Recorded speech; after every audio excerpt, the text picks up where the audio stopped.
আসসালামু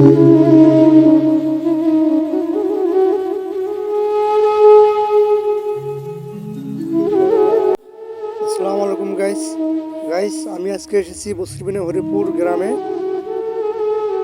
তো গাইস এখানে আমি আরেকটি এতিম বাচ্চার খোঁজ পেয়েছি।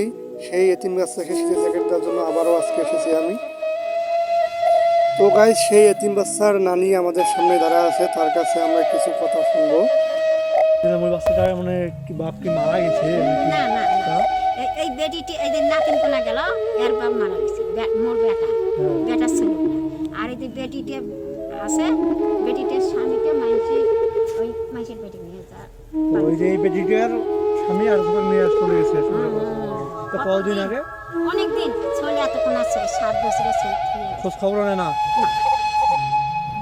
তো সমস্যা নাই, বাপ থেকে এতিম হয়ে গেছে। হ্যাঁ হ্যাঁ হ্যাঁ, এবার বলা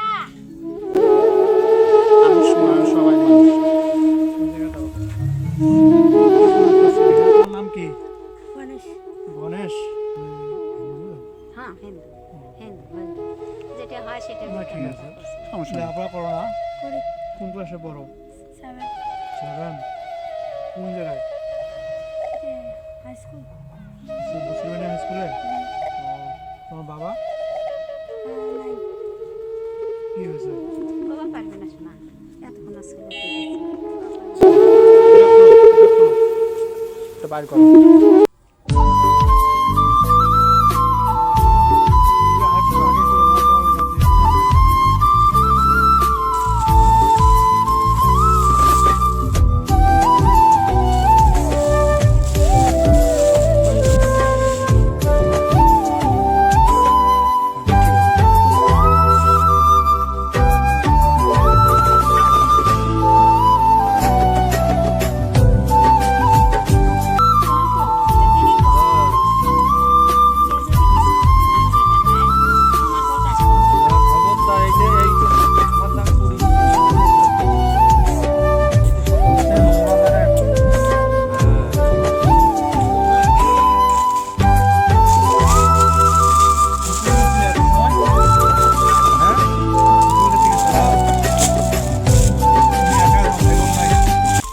খুশি হয়েছ? দেখতে তো আমার খুশি হয়েছো তুমি?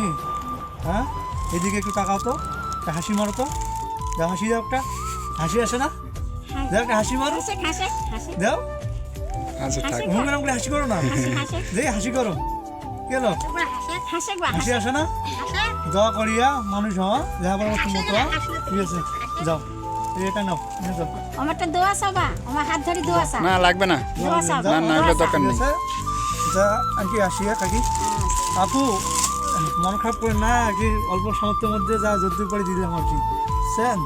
আর আপনার একটা মেয়ে আছে না, যদি আগে বলতো তাহলে আমি ওর জন্য একটা আনতাম। এখন বলে তারপর দিয়ে বাসায় দিয়ে যদি থাকে আরও, আমি আরেকটা কালকে আসি দিয়ে দেবো না, ঠিক আছে?